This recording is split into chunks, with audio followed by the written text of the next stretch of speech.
We've been on the road for hours already when we get there. Mosques and housing estates racing by on one side. Anatolian shores on the other.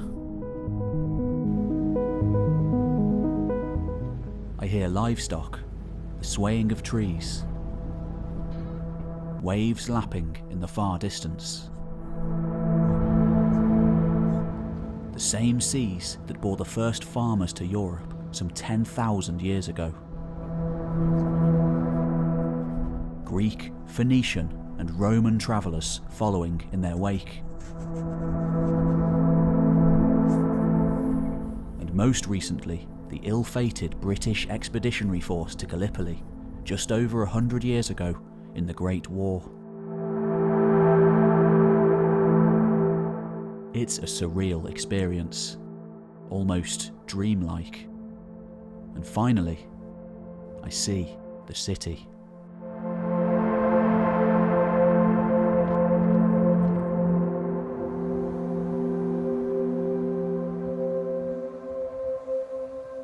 Five or 6 hours earlier, in pitch darkness, I'd stumbled out of my Istanbul hotel room. The family of Egyptian elephants upstairs, finally having finished creaking around on 300-year-old floorboards.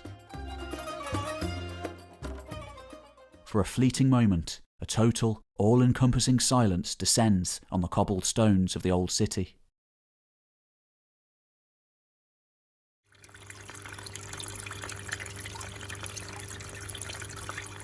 Then, like clockwork, bread, beer and fruit begin making their way along the winding streets.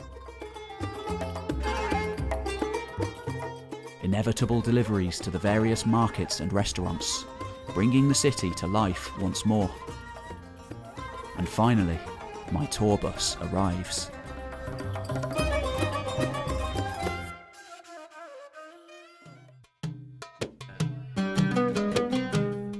It takes a long time to leave sprawling Istanbul, one of the true metropolises of the world. But when finally we do, heading south at top speed, we move through a landscape that's changed little in all the millennia since antiquity.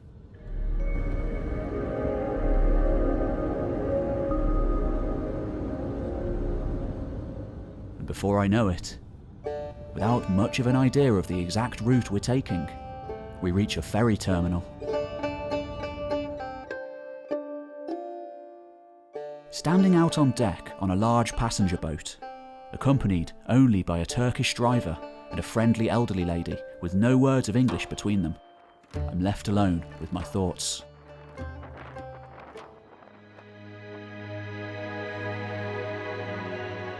Transported back in time to the classical world.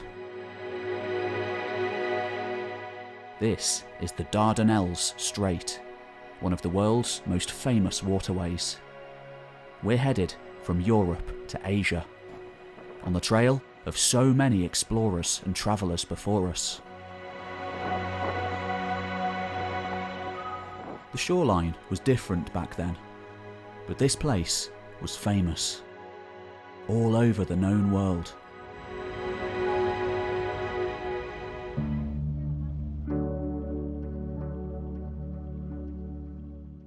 Alexander the Great, Caesar, Constantine. They all came here. Alexander danced naked on the hill, we're told, seeking to emulate his hero Achilles, the mighty Myrmidon warrior of ages past.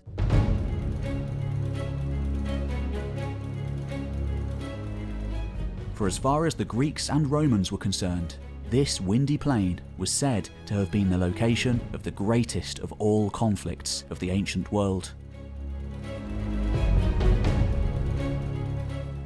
Famous in the works of Homer, and later in Virgil and Bede alike. Of course, we're headed to the Troad and the mighty city of Troy.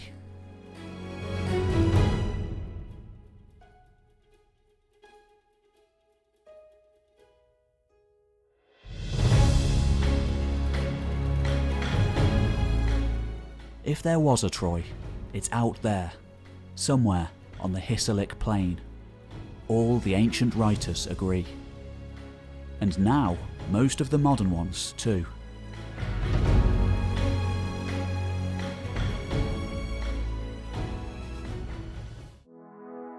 My name's Pete Kelly.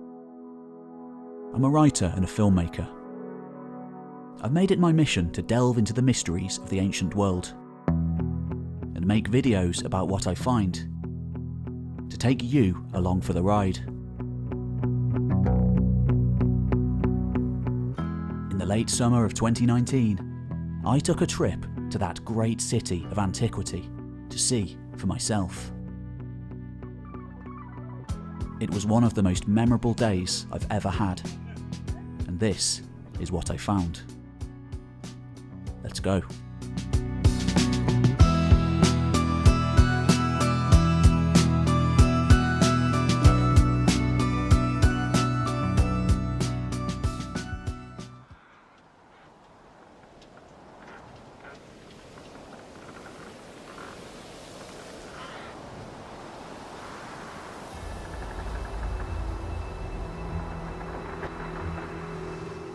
In 1841, a terrible storm smashed into the coasts of northern Europe. As Poseidon's fury howled into the night, one by one, any ships unfortunate enough to be caught up in the maelstrom were plucked out of the seas to die on sharp rocks.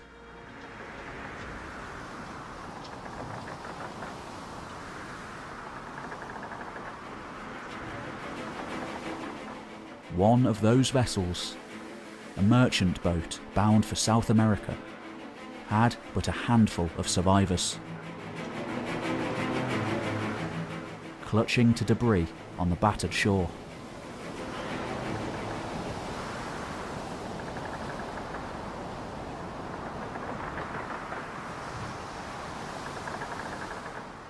Just 19 years old at the time, and one of those few snatched from the clutches of a watery grave, was a young German businessman. It wasn't his first brush with near death, and it wouldn't be his last.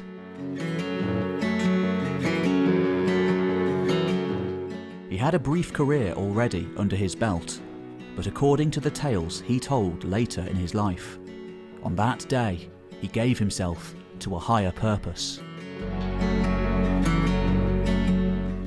Seeking, above all else, to get back to his childhood joy, the ancient past. If he survived, one day he'd gather the means to dedicate himself to his true passion: archaeology. The life of Heinrich Schliemann is one of the great romantic tales of the 19th century. That Gilded Age of opportunity on the precipice of the old world and the new.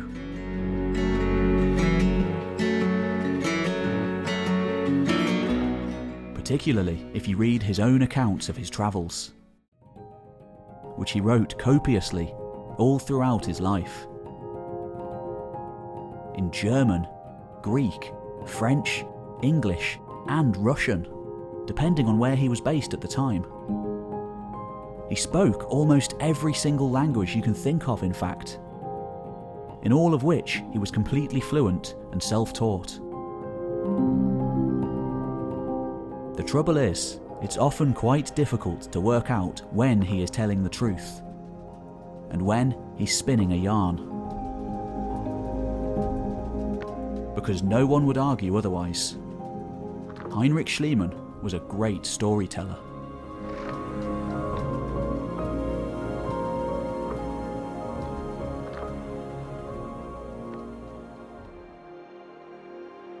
We know he began his life in a relatively poor family in northern Germany. From there, he eventually rose to become a merchant in Russia, taking part in the Crimean War as a supplier. But not before arriving in America to make his fortune in the California gold rush.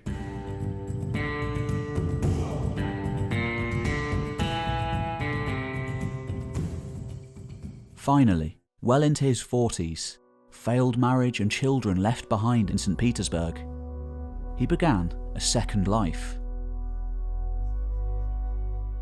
Enrolling in university, writing a book, and dedicating himself to his self-proclaimed real passion: Homer. That great writer, so beloved by classically educated Europeans, who'd supposedly lived in the Dark Age following the collapse of the Bronze Age Greek world.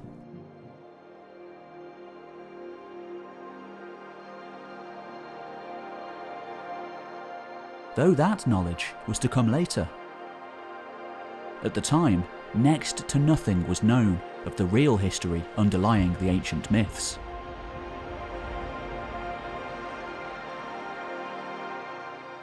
For the most part, that's what they remained: myths and legends, as fleeting as any.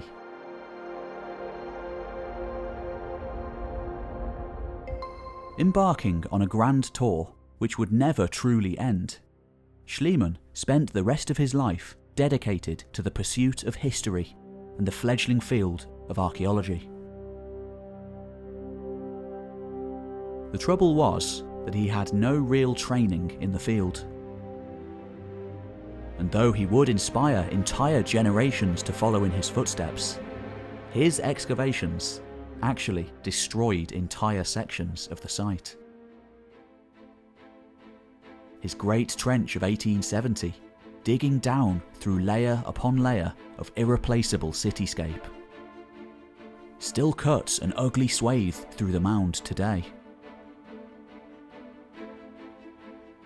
obliterating centuries of integral occupation layers. A reminder of how not to undertake an excavation.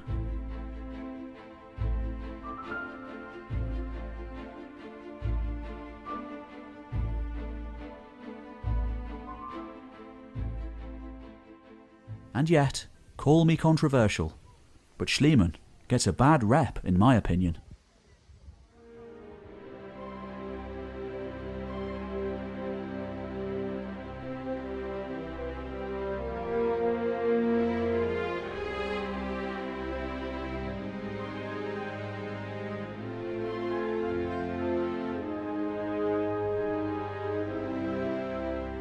For the most part, prehistory simply didn't exist at this time.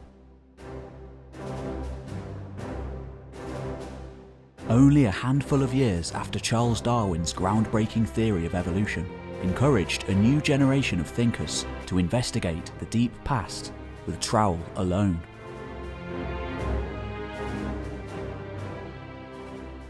The biblical dogma of the world being exactly 6,000 years old was still immensely popular. And Schliemann was one of the new breed who sought to challenge these entrenched views.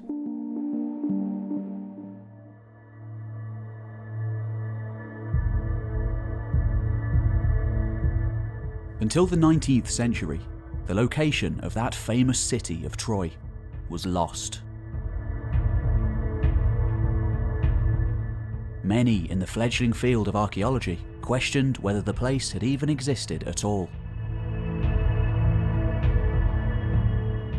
And besides, on the Troad, there were many locations put forward as the site of Homer's walls,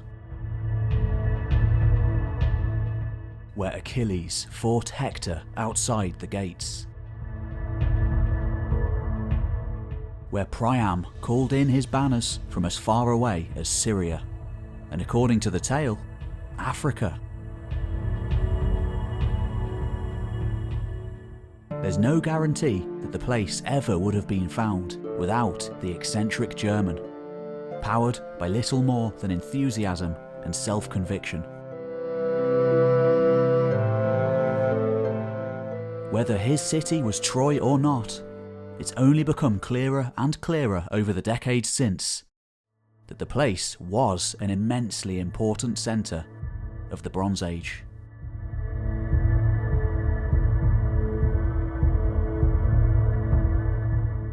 one of the greatest in the region for sure. And as we shall see, much older than Schliemann could ever have conceived. Continuously occupied for thousands of years.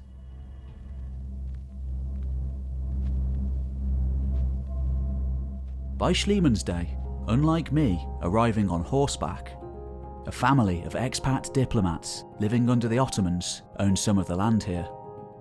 A place called Hissarlik.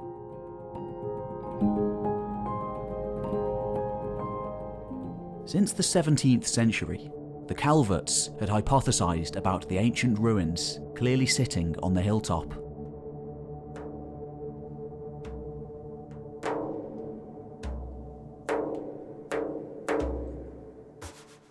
It wasn't until the mid-19th century that the field of archaeology had advanced enough, the political situation become suitably calm, and the desire there to fully investigate the place. And the man to do it? Well, as we've seen, he wasn't really an archaeologist at all. But he was persuasive. Nonetheless, becoming one of the giants of the archaeological world. Often called the Windy Hill, Hissarlik is but one of thousands of mounds dotting the Anatolian plains. Each of them a settlement once. Home to hundreds of people. Thousands. Some tens of thousands. All lost to the ages.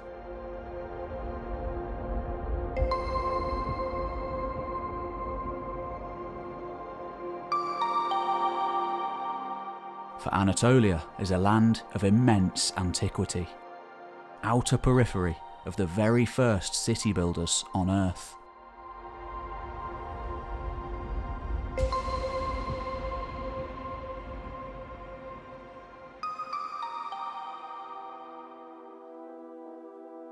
Immaculate views stretching out in all directions.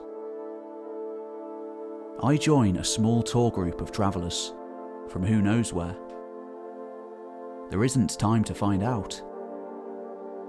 And our knowledgeable guide begins regaling the complicated stratigraphy of the site. At least 10 cities once stood here, we're told, building one on top of the other. From the very earliest Bronze Age until Roman times. I can't help but be distracted by the massive wooden horse looming over the visitors centre.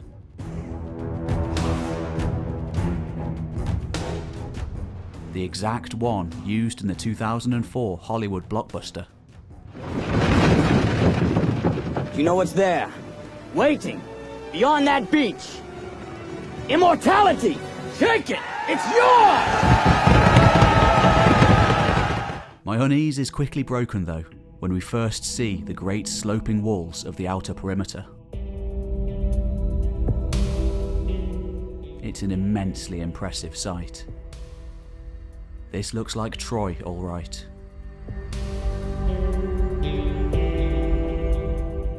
Of course, when Schliemann first arrived, all of this was completely buried under layers of earth, hidden exactly where it had been buried for some 3,000 years. How he must have felt when he realised what lay underneath.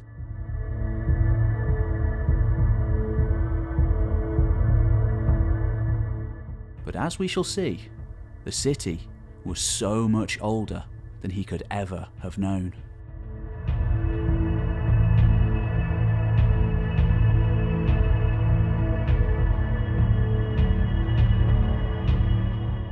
One day in 1873, so claimed Heinrich Schliemann. After 3 years of investigations at Hissarlik, one of the great discoveries of early archaeology took place. known today as the Treasure of Priam. A splendid collection of golden artifacts was pulled out of the ground.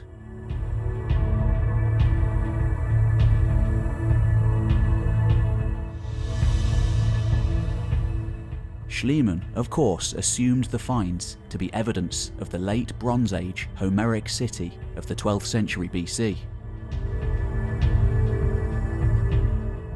In reality, they date to more than 1,000 years earlier. They speak of an even more mysterious time, long before any concept of a Greece or Greek even existed. They are from the first Troy.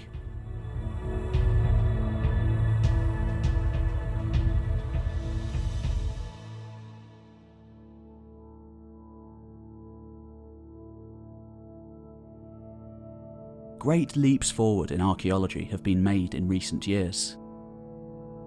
Leaps which now tell us Troy's history began as far back as 3000 BC. When a small settlement began to coalesce on these strategically important waters.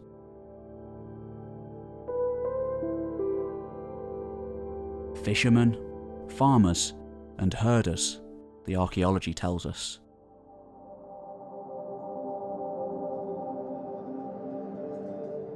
This was Troy I, a growing community with far-reaching trade contacts. A people who looked to the sea. And before long, Troy too began to coalesce. A great megaron palatial structure was built in the middle of the town. A structure Schliemann assumed to be from his Homeric city. But in reality, is even more mysterious.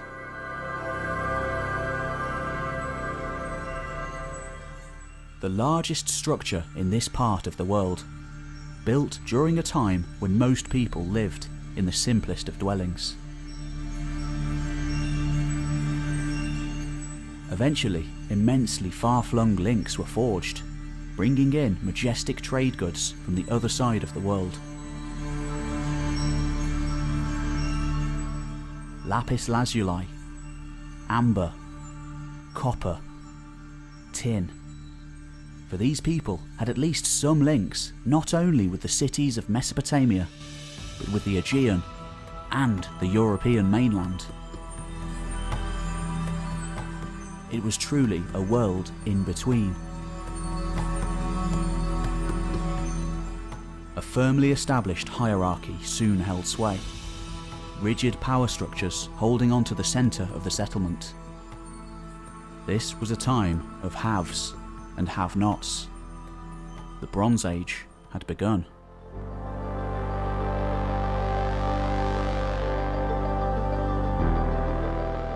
The early Bronze Age is a fascinating era.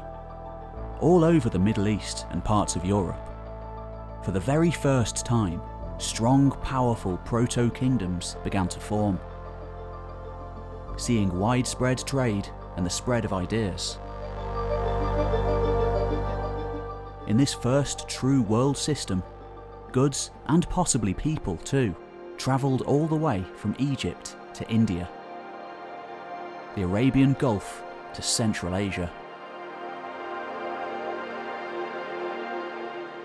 If only we could hear the words of these lost societies. Entire cities of 10 or 20,000 people having disappeared to nothing.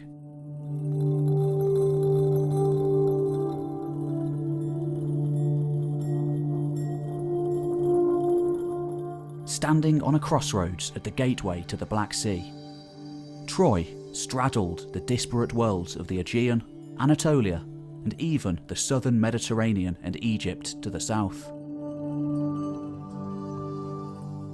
It was a great position to dictate affairs, and it's perhaps no surprise that during the 3rd millennium BC, this place was unsurpassed in grandeur in the region for hundreds of years. a glittering metropolis in a land of towns and villages.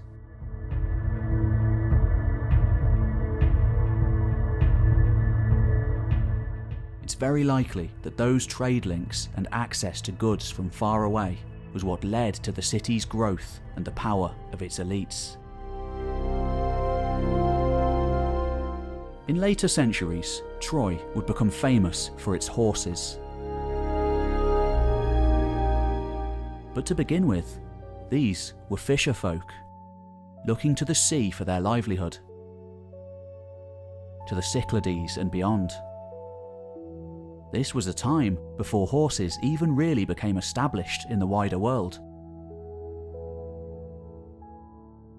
The modern varieties we know today still being domesticated out on the wide expanse of Central Asia.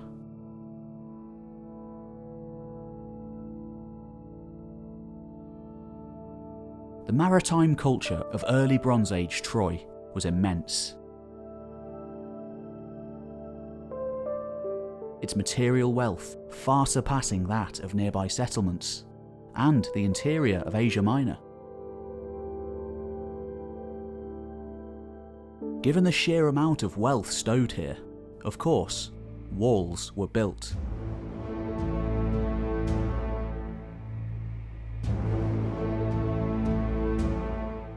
For this was not a peaceful time.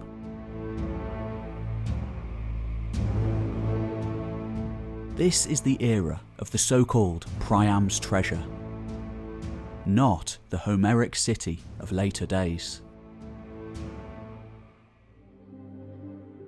As I stride towards the centre of the great city, I find that some of the most impressive visual remains date from this first apex of Trojan engineering.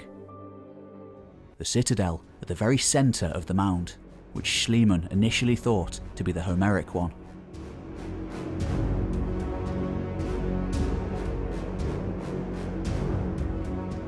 I have only a few hours in the place before I have to jump back on the coach and make the 7 or 8 hour voyage back to Istanbul.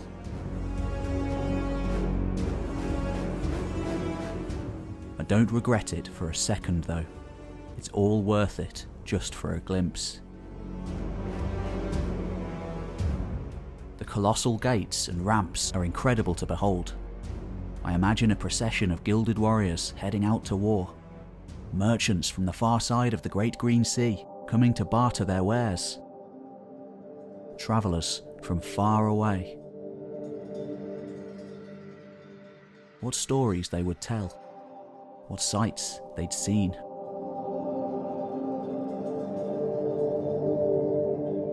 But then, sometime around 2200 BC, it all came to an end. Archaeology tells us of a massive destruction layer. The place was burned down.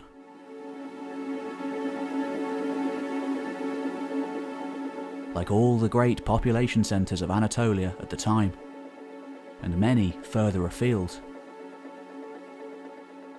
Though very few bodies have been found, suggesting that the populace managed to escape the conflagration. So what was this? Natural disaster? Invasion? Well, it's not entirely clear. It's a debated point amongst archaeologists. But a new power was certainly taking over in Anatolia at the time.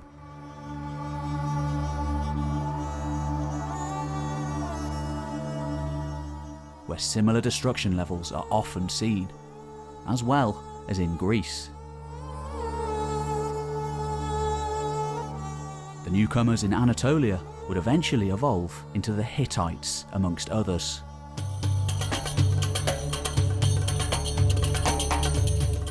For this was an era of Indo-European expansion. When Troy again arose, and arise it would, very quickly in archaeological terms, its culture didn't differ too much from that came before. Though the elites, and soon the common people, likely spoke a new language, Luwian. They would be famous for their horses, for 1,000 years to come.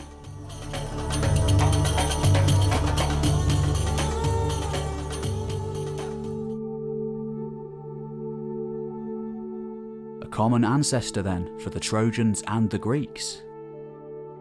Well, it's not that clear-cut. A tinge of Indo-European though for sure.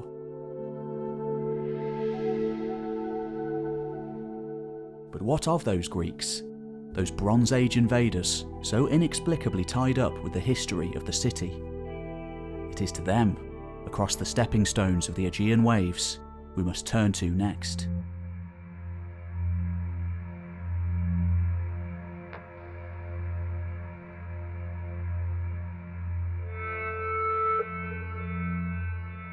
Following the massive publicity brought about by Schliemann's discovery, it wasn't long before he found himself excavating in the homeland of Homer's protagonists. Greece. It was time to tell the other side of the story. The great citadel at Mycenae had long been known to be a place of immense antiquity. Its massive ruined masonry was visited by the geographer Pausanias in the 2nd century AD. And in classical Greece, hundreds of years before even that, the place was already old. It was even called Cyclopean, visitors surmising the place to be so colossal it could only have been built by monsters and giants. The stone-moving technology of those ancients having become lost in the centuries after their fall, along with the writing system they once possessed, and their immense palace culture. For when Schliemann began excavating, it was quickly revealed that Mycenae had indeed been an immensely wealthy place, just one of a multitude of competing states scattered all across the Greek mainland and beyond.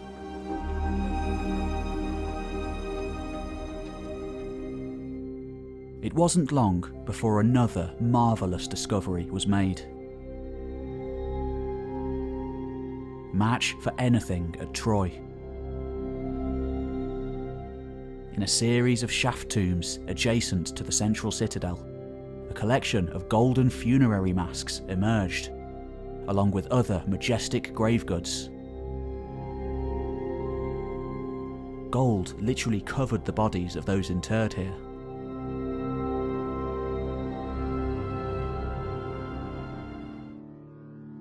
Having a flair for a great story, of course, in classic Schliemann style, he named the most fabulous to be the Mask of Agamemnon.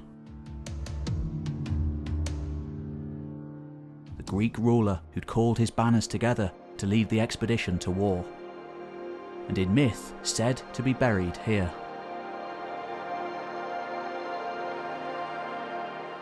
The name stuck, but of course, it wasn't true.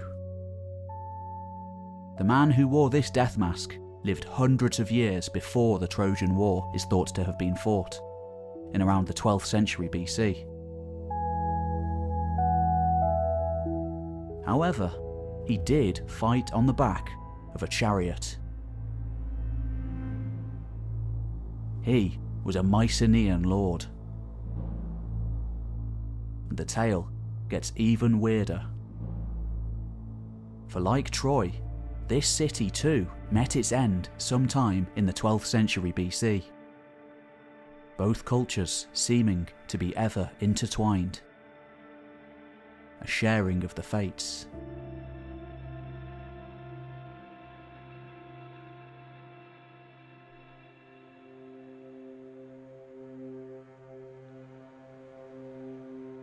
Yet, by the end of the 19th century, there were still very few conclusions, and many more questions. Far more than when Schliemann began.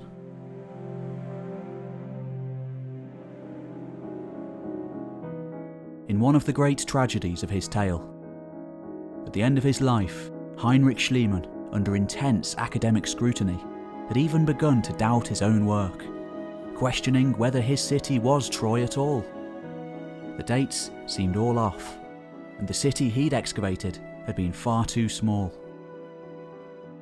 He died suspecting that he'd been wrong all along.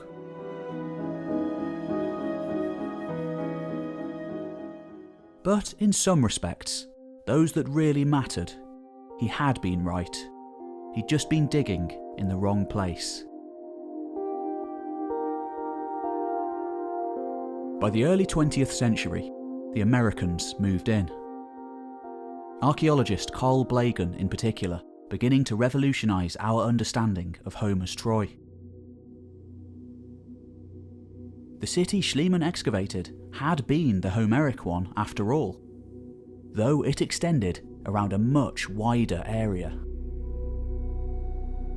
Blagan's groundbreaking work, utilising the very pinnacle of archaeological methodology, demonstrated a clear level of continuity all through the Bronze Age, with just two gaps where a much reduced population eked out a living in the smashed walls and ruined masonry of their forefathers. One after the early Bronze Age, the other the late. The city has been excavated ever since. Americans giving way to Germans, who finally moved over for a new generation of Turkish scholars, who keep the place going to this day.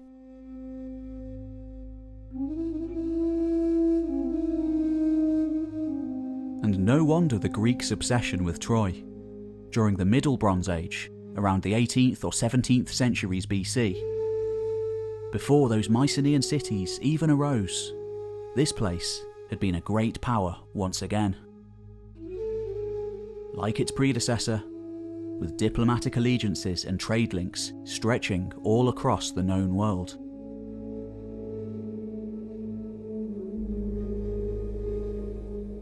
Uneasily, its citizens must have watched the growing power of the warlike Greeks on the mainland, as they gradually expanded ever outward, their might extending to the islands of the sea,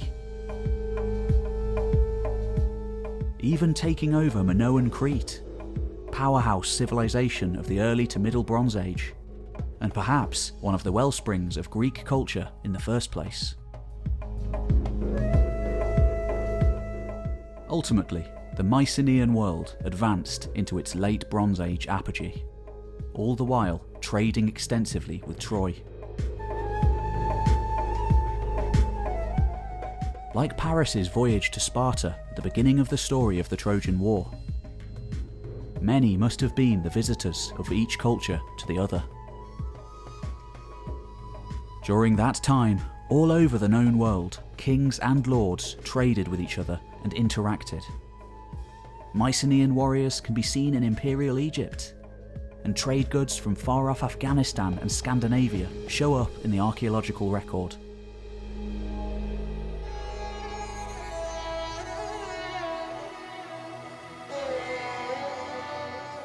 This was an immensely elaborate world system. But, just as before, what goes up must come down.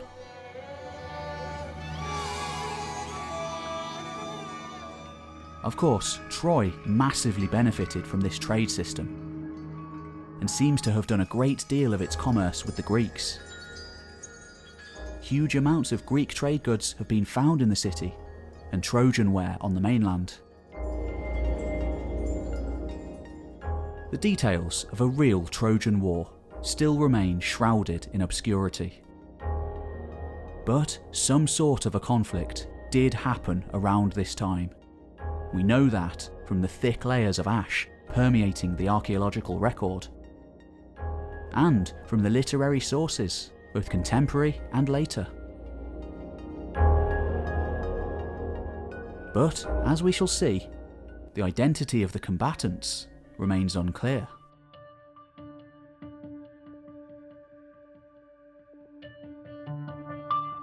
Troy had been a massive centre of culture, religion, and commerce. One of the greatest in this part of the world by far. A tempting target then for free-roaming princes looking for plunder and power.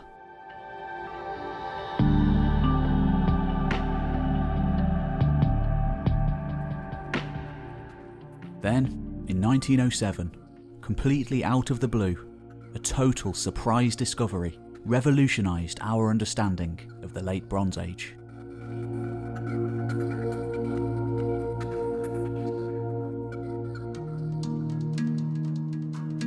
Near the town of Bogzakoy, in the highlands of central Anatolia, a remarkable find was made. A massive cuneiform archive of a previously unknown civilization that could tell the story from an entirely different point of view. Previously known only from the Bible, and forgotten in the centuries after its fall, the Hittite Empire turned out to be a vast, sprawling empire of city-building Anatolians, whose influence very likely spread to the Luwian cities of Troy and its surrounding area.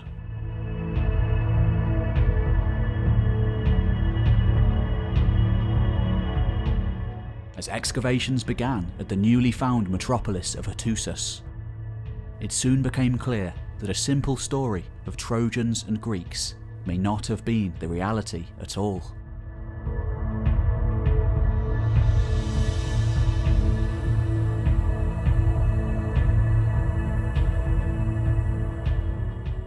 Perhaps the story of the great coalition called up by Priam could be a memory of this time when the power of Hittite kings extended from the Mediterranean to the Euphrates. And it gets even weirder. In the archives, there is even mention of strikingly similar names to those in the Iliad. Piamaridou could be Priam, and Alexandru is the classical name for Paris. The dates, around the 14th or 13th centuries BC, add up.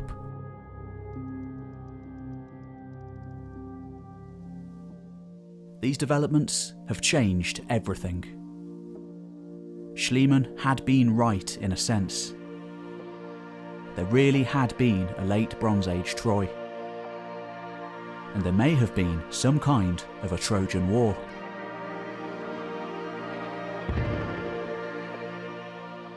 In later years, the place was deemed so important that it was rebuilt on many times. A Greek settlement growing up here, followed by a Roman.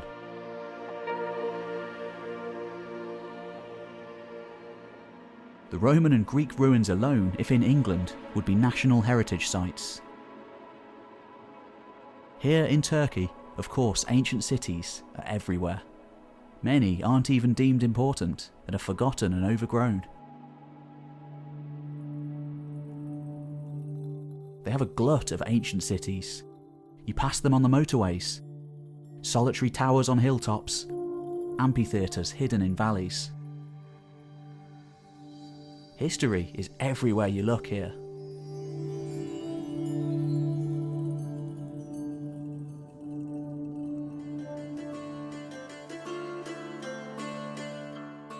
And then, just as quickly as it began, my time at Troy is nearly up.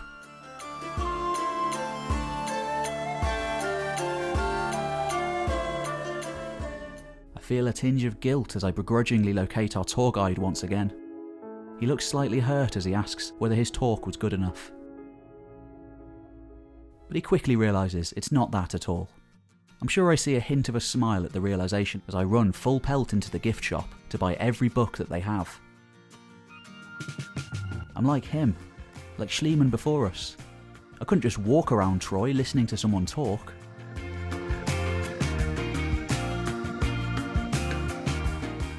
He even allows me a few minutes to charge full pelt towards the museum to see the Greco-Roman carvings outside. Alas, it's over all too quickly for me. Just as I imagine it was for Caesar and Alexander, and all those others who've travelled here over the years.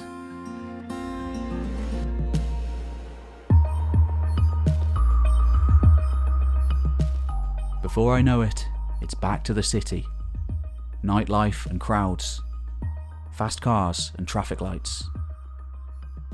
As always, I leave filled with questions. So many more than I had that morning. I hope to return one day.